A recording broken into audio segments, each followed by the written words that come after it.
The alarm screams filled every corner of the horizon's edge, and Captain Ben Harris knew they were in serious trouble. The colony ship shuddered violently as another engine failed, sending sparks cascading through the engineering deck. 4,000 colonists depended on him, and right now, he had no good answers. "Amy, talk to me," Ben said into his communication device, trying to keep his voice steady. He needed his crew to stay calm. Lieutenant Amy Rodriguez's voice came back, tight with stress. "Captain, the main drive is completely dead. The backup system is failing too. We've got maybe 6 hours of life support left, and we're stuck in the middle of nowhere." Ben looked at the star map on his screen. The Keltar expanse stretched around them in all directions, a vast, empty region between the major powers of the galaxy. No human ships would come through here, for months. No one else came here either.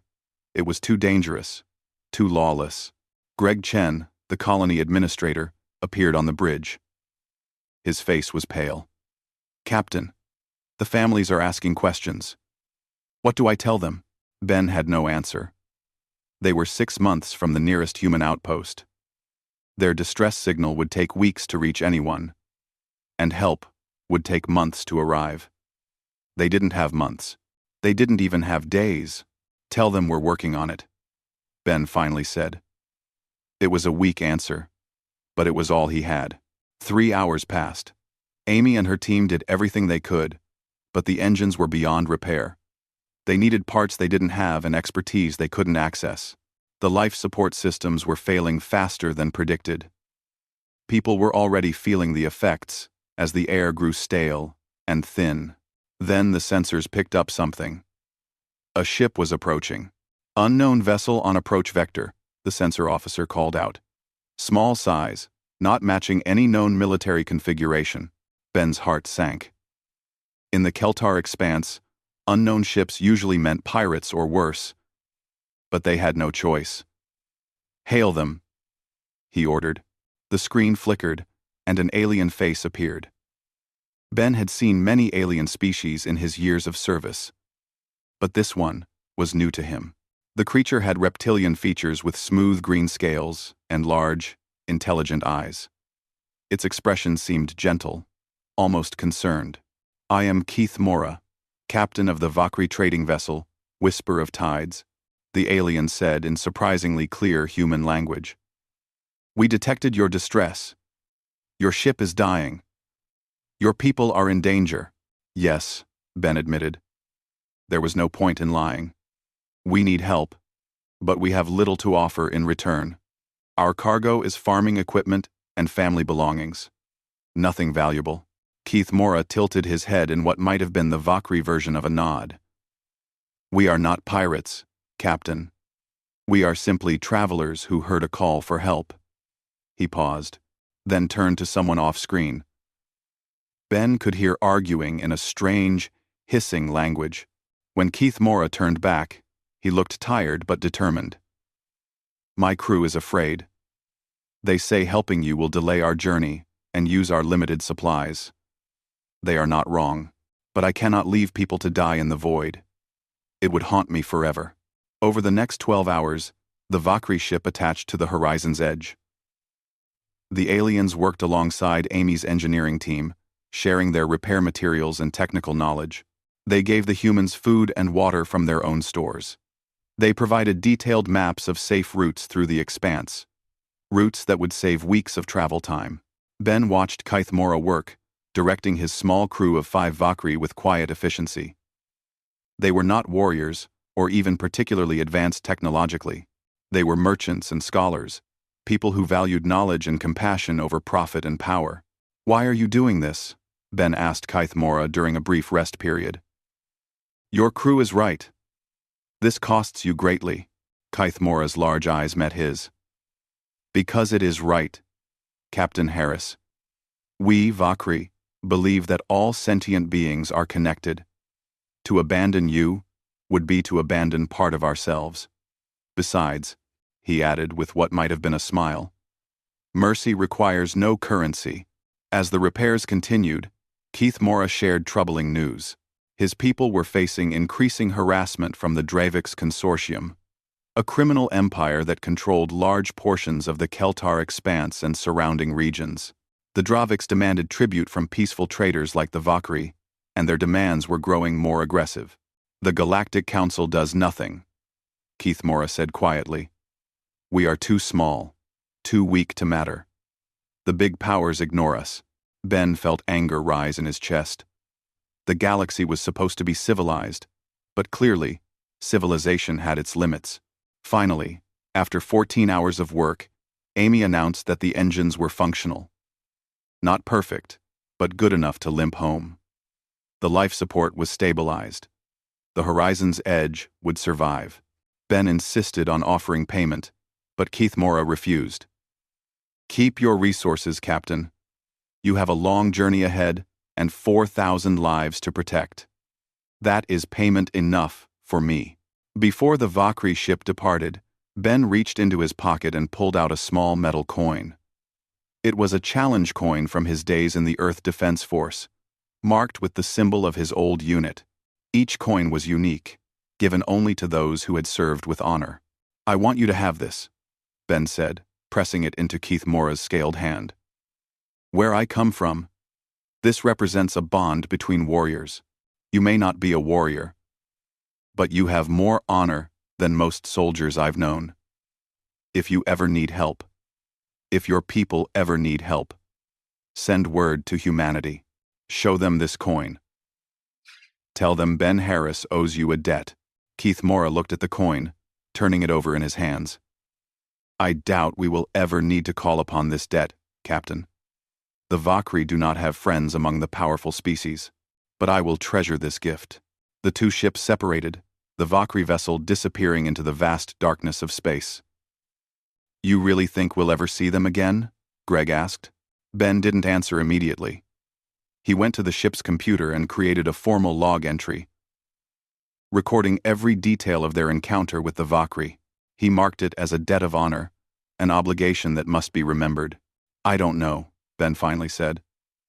But if they ever need us, I want to make sure humanity remembers what they did for us today.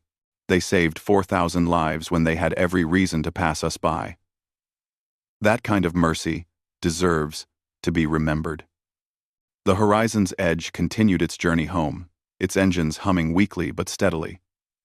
In the captain's log, the entry about Keith Mora and the Vakri remained, waiting. Ben Harris had no way of knowing that 5 years later, that entry would change the course of galactic history. 5 years changed everything for humanity. The small species that once struggled to maintain a handful of colony worlds now controlled 47 thriving planets. Their military fleet had grown from a defensive force into something that made other species take notice. The humans had proven themselves capable, organized, and surprisingly aggressive when threatened. Admiral Lisa Crawford stood in the command center of Frontier Station, watching the display screens show the movements of her third fleet. 30 warships, each one a masterpiece of human engineering and determination. She had earned her position through 2 decades of service, fighting pirates and defending colonies from raiders. Now, she commanded one of humanity's most powerful military forces. Admiral, you have a visitor, her aide said. Ambassador Kevin Zhang from the Galactic Council. He says it's urgent. Lisa turned to see Kevin walking quickly across the command center. She knew Kevin well. They had served together years ago, before he moved into diplomatic service. He was usually calm and measured, but today his face showed clear distress. Lisa, we need to talk privately, Kevin said without greeting. In her office, Kevin pulled out a datapad and played a recording. The voice was translated by computer, but the desperation needed no translation. It was a distress call from a species called the Vakri, sent on an old emergency frequency that few species even monitored anymore. Please, anyone who receives this message, the voice said. This is Elder Council of Vakros Prime. The Draviks Consortium has blockaded our world. They demand tribute we cannot pay. They are taking our people as slaves. They are destroying our ships. The Galactic Council refuses to help. We are alone. Please, if there is anyone who remembers us, anyone who values mercy, please help us. The message ended. Kevin looked at Lisa with hard eyes. The Galactic Council received this message 3 days ago. I was in the chamber when they discussed it. Do you know what they said? No. Lisa shook her head. The Praetorian Empire representative said the Vakri have no strategic value. The Centauri Alliance said intervening would violate the principle of non-interference in regional disputes. They actually called it a regional dispute, Lisa. A major criminal empire is enslaving an entire species, and they called it regional. Why are you bringing this to me? Lisa asked, though she suspected she knew the answer. Kevin pulled up another file. Because I did some research. The Vakri are a small species, maybe 2 billion individuals total. They're traders and scholars. No military to speak of. And 5 years ago, one of their ships saved 4,000 human colonists. He showed her the log entry from the horizon's edge. Captain Ben Harris's words were clear and direct. The Vakri had given everything they could spare, asked for nothing in return, and saved thousands of human lives when no one else would have even tried. I've been tracking the Dravix Consortium through our intelligence network, Kevin continued. They started as smugglers and pirates, but they've grown into something worse. They control 12 battle stations and have maybe 80 warships. They're not an official government, so the major powers pretend they don't exist. But they're real, and they're destroying the Vakri. Lisa read through the file carefully. The Dravix had blockaded Vakri space completely. No ships in or out. They were demanding impossible amounts of tribute and taking Vakri citizens when payments failed. It was slavery, plain and simple. And the galaxy was letting it happen. The Galactic Council won't act, Kevin said. But we can. I know it's not official policy. I know the government hasn't approved military action. But Lisa, we owe them. Humanity owes them. Lisa sat quietly for a long moment. She thought about the 4,000 colonists who were alive because of Vakri compassion. She thought about her oath to protect innocent lives. She thought about what it meant to be human, to be part of a species that claimed to value honor and justice. How fast can you get Ben Harris here? She asked. Kevin smiled. He's already on his way. He volunteered the moment I contacted him. Over the next 48 hours, Lisa Crawford did something that military commanders were not supposed to do without orders. She began mobilizing both the 3rd and 5th fleets, 47 warships, thousands of crew members, and enough firepower to level a small planet. She sent messages to every ship captain, every admiral, every commander she trusted. The message was simple. Humanity pays its debts. News of the mobilization spread quickly through human space. The government demanded explanations. Politicians argued about proper procedures and diplomatic consequences. But something unexpected happened. The people of humanity spoke louder than their politicians. Donations poured in from every colony world. Volunteers lined up at recruitment stations. Families of the Horizon's Edge colonists organized rallies in support. The rescued colonists themselves sent messages to their representatives, demanding action. They had been there. They knew what the Vakri had done for them. Within 72 hours, the human government stopped debating and started supporting. They couldn't fight against the overwhelming will of their own people. The mission was officially approved, with the understanding that humanity was establishing a precedent. They would defend those who had shown them kindness. Ben Harris arrived at Frontier Station, looking older but no less determined. He carried a small metal box with him, and inside was the challenge coin Keith Mora had returned to him through a secret message. The Vakri Elder had managed to get one final transmission out before the Dravix completely sealed their world. The message was addressed to Ben Harris personally. You said if we ever needed help, we should send word, the message said. We need help, Captain Harris. We are dying, but we understand if humans cannot come. We are grateful for the kindness you showed us once. That is enough. Lisa watched Ben's face as he listened to the recording. She saw tears in the old captain's eyes, but she also saw steel in his expression. "It's not enough," Ben said quietly.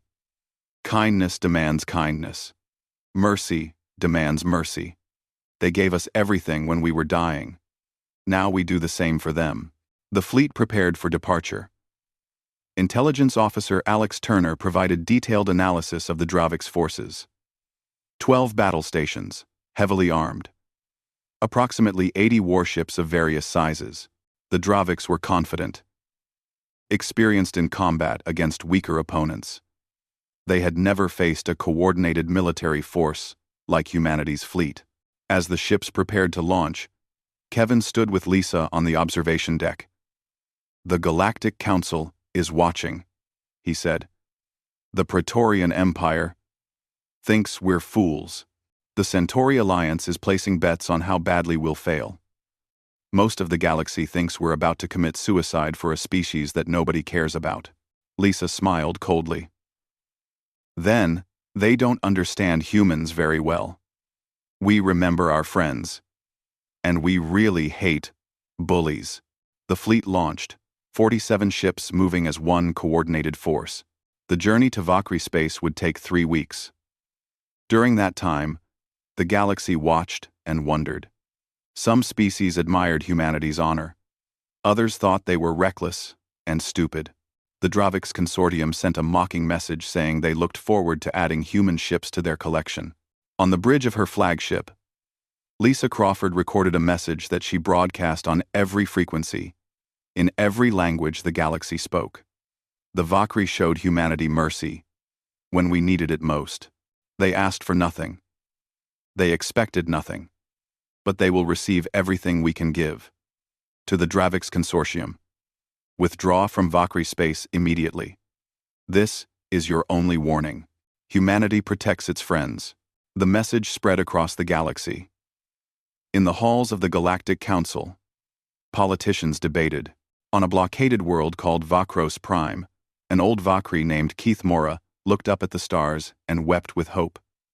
The journey through deep space gave the fleet time to prepare, and Admiral Lisa Crawford used every minute of it. Her flagship, the battle cruiser Relentless under Captain Danny Price, led the formation. Behind it came 46 more warships, each one crewed by men and women who believed in what they were doing. Commander Nicole Brooks stood in the tactical planning room, surrounded by holographic displays showing every detail of Valkyrie space. She had spent the last 3 weeks studying the Dravix positions, looking for weaknesses, calculating odds. The numbers were not encouraging. 12 battle stations positioned in a defensive sphere around Vakros Prime, Nicole explained to the gathered officers. Each station has heavy weapons and shield systems. The Dravix have 83 warships at last count, patrolling in groups of 4 to 7. They're not stupid. They know how to fight. Ben Harris, serving as civilian advisor despite his retirement, studied the displays with experienced eyes. They're used to fighting merchants and small security forces. Have they ever faced a coordinated military assault? Intelligence says no, Nicole replied. The Dravix grew powerful because they pick on the weak. Traders, refugees, small colonies. They've never fought anyone who could actually fight back. Danny Price leaned forward. So they're bullies who've never been punched in the mouth. Good. I've been waiting to punch someone in the mouth for 3 weeks. Lisa allowed herself a small smile. She had chosen Danny to command the Relentless because he was aggressive, but smart, bold, but not reckless. He understood that sometimes the best defense was an overwhelming offense.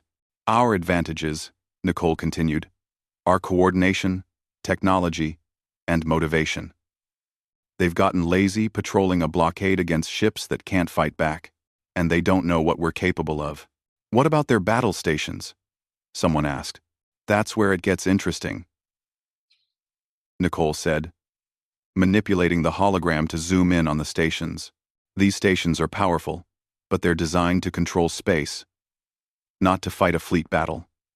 They have blind spots, weak points, and they're counting on their ships to do most of the fighting. Over the next week, the fleet rehearsed their battle plan again and again. Every captain knew their role.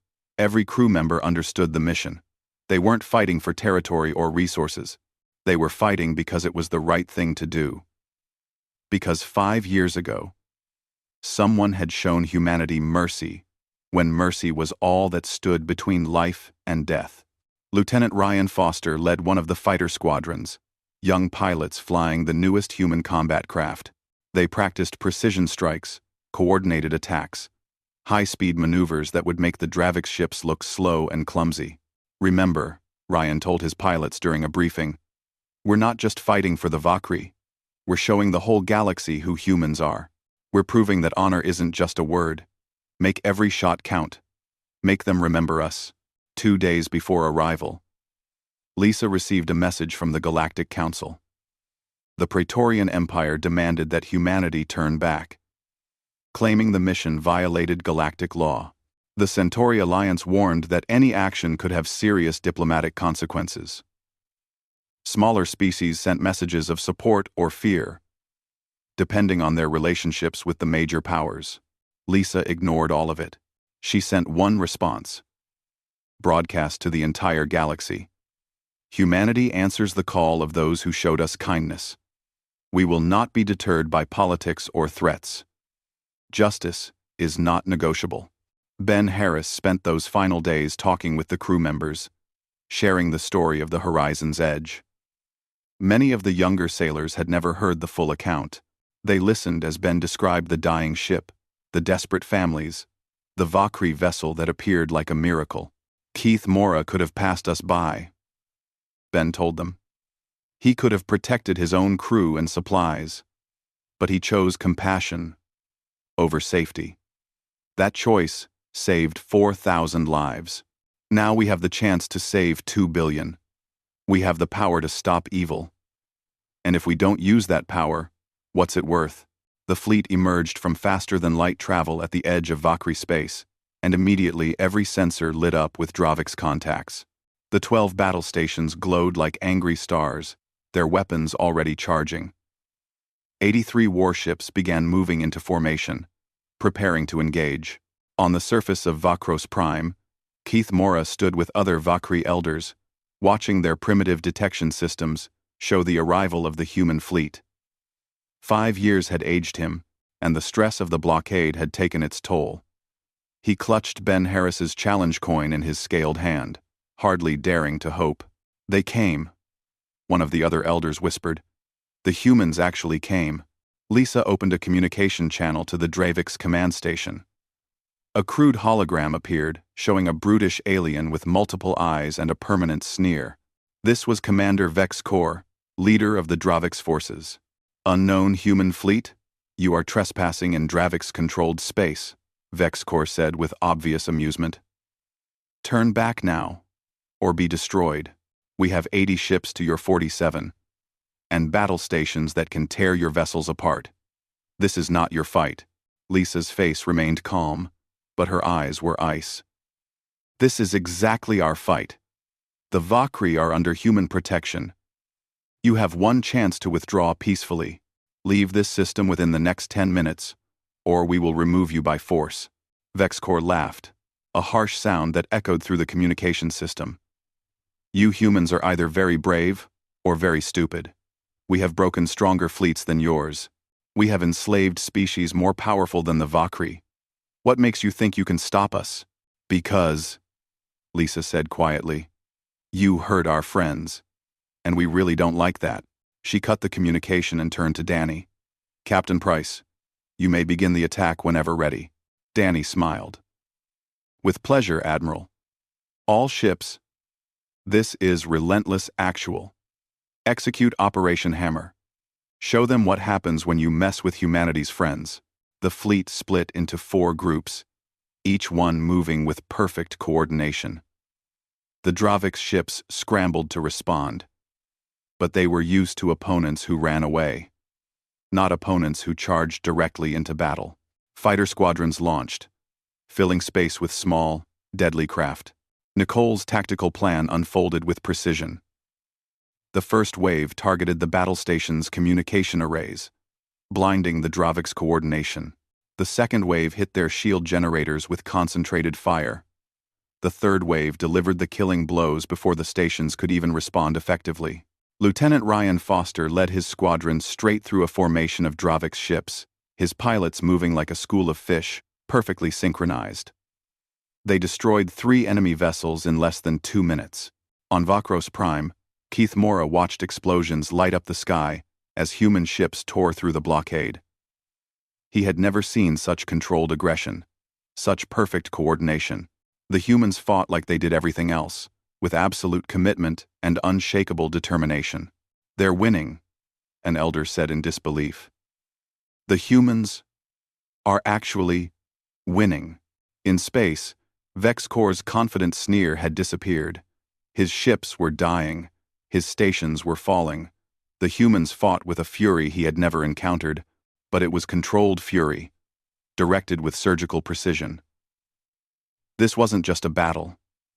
It was a statement. Lisa watched the displays, her expression neutral. But inside, she felt a fierce satisfaction. The galaxy was watching. The Galactic Council was watching. Every species that had ever been bullied, every weak civilization that had been told they didn't matter, they were all watching humanity prove a point. Some debts must be paid. Some evils must be stopped. And humanity had the strength to do both. The battle for Vakros Prime began with fire and ended with justice. The Dravix Consortium had expected a conventional engagement, ship against ship, station against fleet. They had fought dozens of battles this way, always emerging victorious, because their enemies were traitors and refugees who didn't know how to fight back. The humans were different.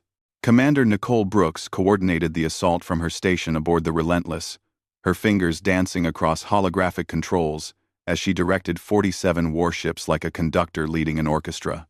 The first battle stations fell within minutes, their shields overwhelmed by concentrated fire from multiple directions simultaneously. "Station 3 is down," an officer reported. "Station 5 is losing power. Station 8 is attempting to retreat." "Don't let them retreat," Nicole ordered. "Any station that tries to run gets priority targeting. I want them to understand there's no escape from this." Captain Danny Price stood on the bridge of the Relentless, watching the battle unfold with satisfaction. His ship had taken the lead position, drawing fire from Dravix vessels while smaller human ships flanked and destroyed them. It was a dangerous role, but Danny had volunteered for it. "Hull integrity at 87%, his weapons officer reported. "But their shields are dropping faster than they can recharge. They're not used to fighting something that shoots back." Danny grinned. "Then let's give them a lesson in fighting. All batteries, focus fire on that battle station. I want it gone." The Relentless unleashed a devastating barrage, joined by 3 other battlecruisers. The Dravix station, which had seemed so imposing just minutes ago, shuddered under the assault. Its shields collapsed, and then its hull began to tear apart. Escape pods launched desperately as the station exploded in a brilliant flash of light. In space, Lieutenant Ryan Foster led his fighter squadron through the chaos with deadly precision. The human fighters were smaller and faster than anything the Dravix had encountered. They moved between the larger ships like predators hunting prey. "Gold Squadron, form up on me," Ryan called to his pilots. "We've got a group of Dravix cruisers trying to flank the Valiant. Let's show them why that's a bad idea." "AF." The fighters dove into attack formation, their weapons systems locked onto the Dravix ships. In seconds, they had disabled the engines of 2 cruisers and forced the others to break formation. The human ships moved with such coordination that the Dravix couldn't predict their attacks. Commander Vexcor watched from his command station as his forces crumbled around him. He had started the battle with 83 ships and 12 stations. Now, less than 30 minutes later, he had fewer than 50 ships and only 4 stations remained operational. The humans were destroying his forces faster than he could even count the losses. "All ships, concentrate fire on the human flagship," Vexcor ordered desperately. "If we take out their command ship, maybe we can break their formation." 20 Dravix vessels turned toward the Relentless, launching everything they had. Missiles, energy weapons, kinetic rounds, all of it converged on Danny's ship. But the humans had planned for this. The Relentless's shields held, reinforced by supporting ships that moved into protective positions. And then the human counterattack came. Nicole had anticipated the desperate move, and she had positioned ships specifically to punish it. The Dravix vessels that had concentrated on the Relentless suddenly found themselves surrounded and outgunned. 10 of them exploded in rapid succession. The others tried to retreat, but human fighters cut off their escape routes. Admiral Lisa Crawford watched the battle from her command center, her expression calm despite the violence unfolding across her displays. Every move was proceeding according to plan. Every contingency had been prepared for. The Dravix were fighting for profit and power. The humans were fighting for justice and honor. That difference mattered. Admiral, the Dravix are attempting to form a defensive line around their remaining battle stations, an officer reported. Tell Commander Brooks to execute Phase 3 of the assault plan, Lisa ordered. Break that line. Nicole smiled when she received the order. Phase 3 was her favorite part. The human fleet suddenly shifted formation, moving from a dispersed attack pattern into a concentrated spearhead. Every ship aligned with perfect precision, creating a formation that looked like a massive arrow pointed directly at the heart of the Dravix defense. The concentrated firepower was devastating. The Dravix defensive line lasted less than 5 minutes before it shattered. Ships exploded or scattered, trying desperately to escape the overwhelming assault. The remaining battle stations, realizing they were doomed, began transmitting surrender signals. Vexcor sat in his command chair, watching his empire crumble. He had ruled through fear and violence for decades. He had destroyed peaceful traders, enslaved entire populations, built his power on the suffering of the weak. For the first time in his life, he faced an enemy that was stronger than him. All ships, retreat, he finally ordered, his voice hollow with defeat. But the humans had planned for this too. They had positioned ships at every possible escape route. As Dravix vessels tried to flee, they found human ships waiting for them. Some were destroyed, others were disabled and captured. A few managed to escape into deep space, but they were tracked and marked for later pursuit. The battle stations that had surrendered were boarded by human marines. The Dravix crew members were taken into custody, treated firmly, but fairly. The humans followed rules of engagement even in the heat of battle, something the Dravix had never bothered with. 47 minutes after the battle began, it was over. 8 Dravix battle stations were destroyed, 4 had surrendered, and none remained operational. Of the 83 warships that had started the fight, only 12 managed to escape into deep space. The rest were either destroyed or captured. The blockade of Vakros Prime was broken completely. Human casualties were minimal. 3 ships had taken significant damage, but all were repairable. 27 crew members were injured, but only 2 fatally. It was a victory so complete that it seemed almost impossible. On the surface of Vakros Prime, Keith Mora collapsed to his knees as he watched the last Dravix station explode. Around him, other Vakri were crying with relief and joy. 5 years of fear and suffering had ended in less than an hour. The humans had done the impossible. They came for us, Keith Mora whispered, tears streaming down his scaled face. They remembered. After all these years, they remembered. Lisa received the surrender of Commander Vexcor personally. The Dravix leader was brought aboard her flagship in restraints, his multiple eyes wide with shock and fear. He had never expected to be captured, never imagined his forces could be defeated so completely. You will be transported to a neutral station for trial, Lisa told him coldly. You will answer for your crimes against the Vakri and every other species you've terrorized. And the galaxy will know that humanity does not tolerate those who prey on the innocent. Vexcor said nothing. What could he say? He had underestimated these humans, dismissed them as foolish for caring about a weak species like the Vakri. Now he understood his mistake. Humanity's compassion was not weakness. It was their greatest strength, because it gave them something worth fighting for. Ben Harris stood on the observation deck of the Relentless, watching Vakros Prime growing larger on the screens. The planet was free. The Vakri were safe. The debt had been paid, and the galaxy had learned an important lesson. Danny Price joined him, looking tired but satisfied. "We did it, Ben. We actually did it."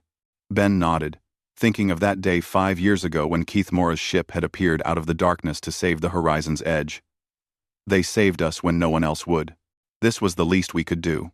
Across the galaxy, on thousands of worlds and hundreds of space stations, people watched recordings of the battle. They saw how quickly the humans had destroyed a force that had terrorized peaceful species for decades. They saw the precision, the coordination, the controlled fury of humanity unleashed in defense of their friends, and they understood. Humanity remembered its debts. Humanity protected those who showed them kindness. And if you threatened the friends of humanity, you would face retribution that could shake worlds.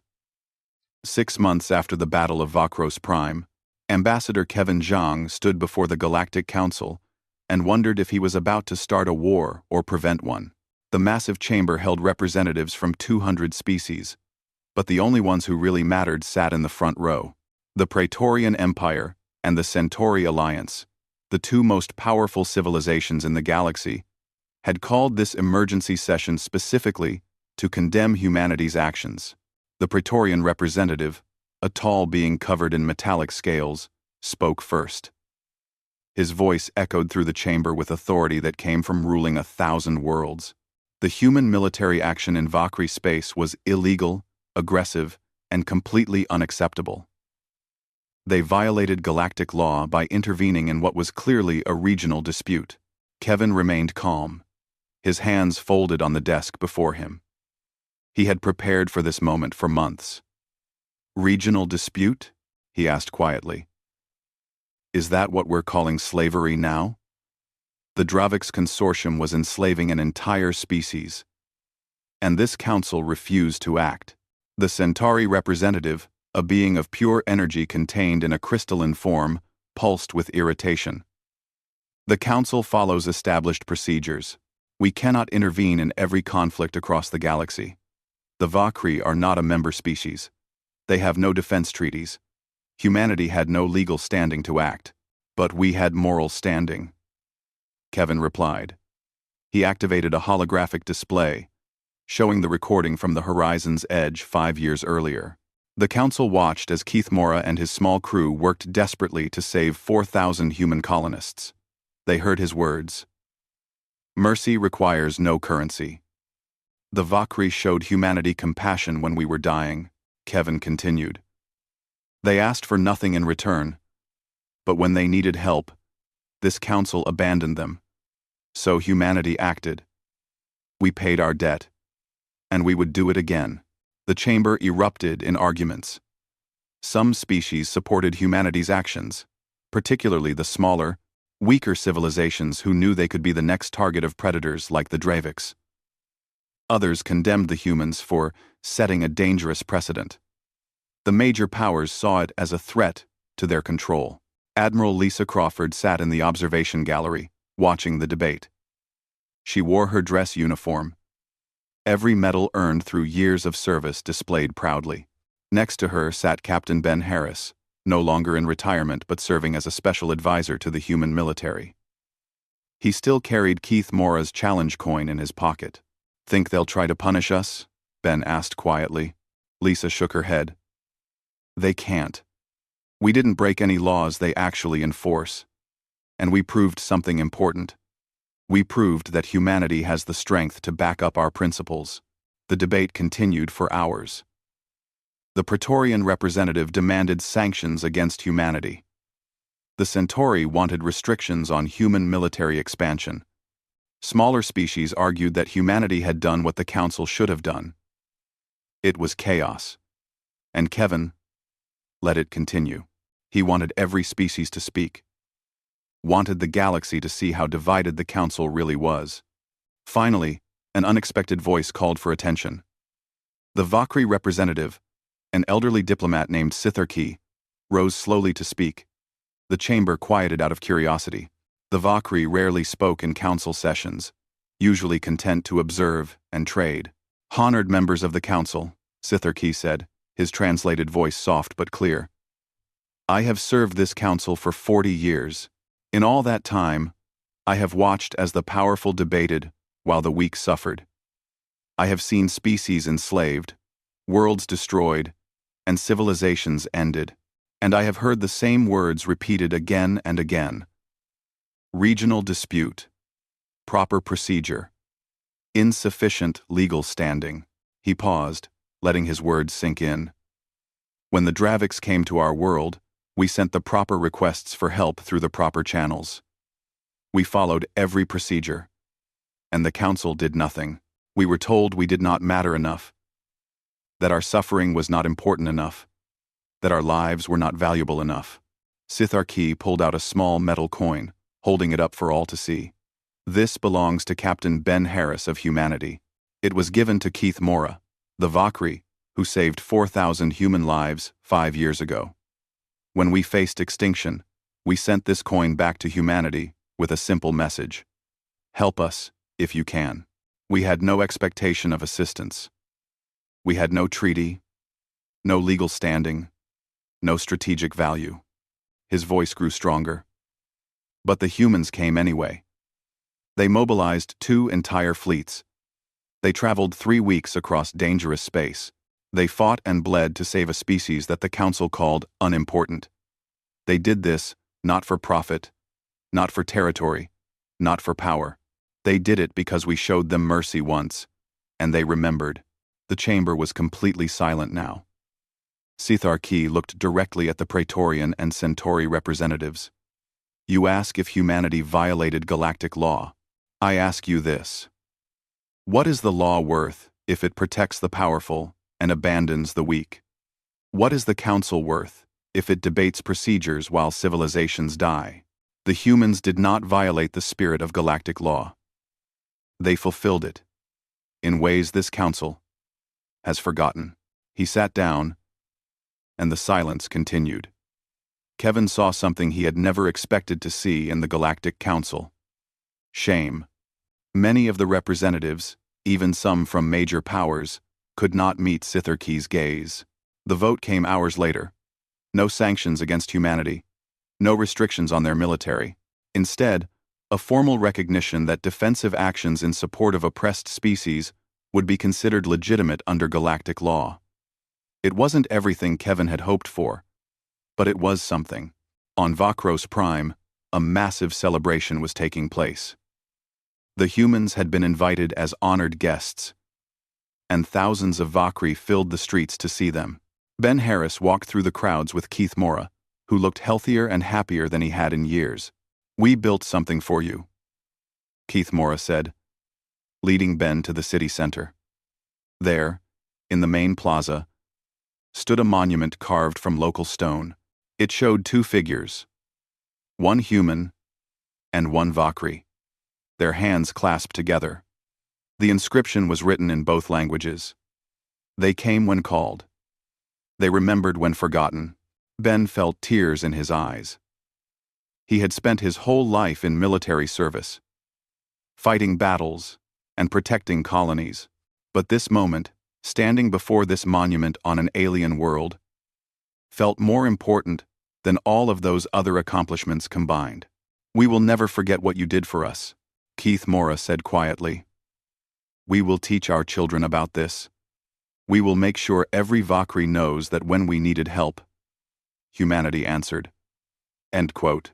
Admiral Lisa Crawford arrived later that day, and the Vakri threw a feast in her honor. She sat with Vakri elders and human officers, sharing food and stories. The Vakri wanted to know everything about human culture, human history, human values. They wanted to understand the species that had saved them. "Why did you really come?" an elder asked Lisa during the feast. You could have ignored our call. No one would have blamed you. The galaxy had already decided. We were not worth saving, Lisa thought carefully before answering. Because 5 years ago, one of your ships saved 4,000 of our people. But more than that, you showed us something important. You showed us that compassion is not weakness, that mercy is not foolishness. You helped us when you had every reason not to. That kind of behavior deserves to be rewarded, not forgotten. She looked around the room, seeing Valkyrie and humans sitting together, talking and laughing. We came because it was right, because justice matters, because the strong should protect the weak, not exploit them, and because humanity remembers its friends. A week later, Lisa and Keith Mora signed the Treaty of Shared Honor, a formal alliance between humanity and the Valkyrie people. It was simple and direct. If either species faced extinction or enslavement, the other would respond with all available force. No debates, no procedures, no hesitation. News of the treaty spread quickly through the galaxy. Within months, 17 other species approached humanity with requests for similar agreements. These were all smaller civilizations, species that the major powers considered unimportant. But humanity welcomed them. Kevin established what he called the Alliance of Free Peoples, a coalition of species committed to defending each other against tyranny. It started with humanity and the Valkyrie, but it grew rapidly. The major powers watched with concern as their influence began to erode. Ben Harris returned to his retirement, but he kept in regular contact with Keith Mora. They had become genuine friends, sharing messages across the vast distances of space. Sometimes, they talked about politics or military matters. More often, they simply talked about their lives, their families, their hopes for the future. You changed the galaxy, Keith Mora told Ben during one of their conversations. The weak species are not so afraid anymore. They know there is someone who will stand with them. Ben smiled. We didn't change the galaxy. We just showed it what was possible when people choose compassion over cruelty, when they remember kindness instead of forgetting it. The rest is up to everyone else. 6 months after the treaty signing, Kevin sat in his office at the human embassy when his communication system alerted him to an incoming message. It was from a species he barely knew, a small civilization on the edge of explored space. They were facing raids from a militant empire, and their worlds were being destroyed. The message was simple and desperate. We have heard that humanity protects those who cannot protect themselves. We have nothing to offer in return. But please, if you value justice, help us. Kevin read the message twice, then forwarded it to Admiral Lisa Crawford. Her response came back within minutes. Just 2 words. We're ready. Ben Harris heard about the new crisis and volunteered once again to serve. When asked why he kept coming out of retirement, he gave the same answer he had given before. Because some debts must be paid. Because mercy should be answered with mercy. Because that's what it means to be human. The human fleet launched 3 days later, heading toward the edge of known space to defend another species that the galaxy had written off as unimportant. The major powers protested. The Galactic Council debated, and humanity ignored all of it, focused on the only thing that mattered. Somewhere in the darkness of space, the word was spreading. If you help a human, they never forget. If you show them kindness, they will remember. And if you threaten their friends, they will move worlds to stop you. It was a simple message, but it was changing everything. The galaxy was learning what it meant to face human retribution, and they were learning what it meant to earn human friendship. Both lessons would reshape the future of every species among the stars.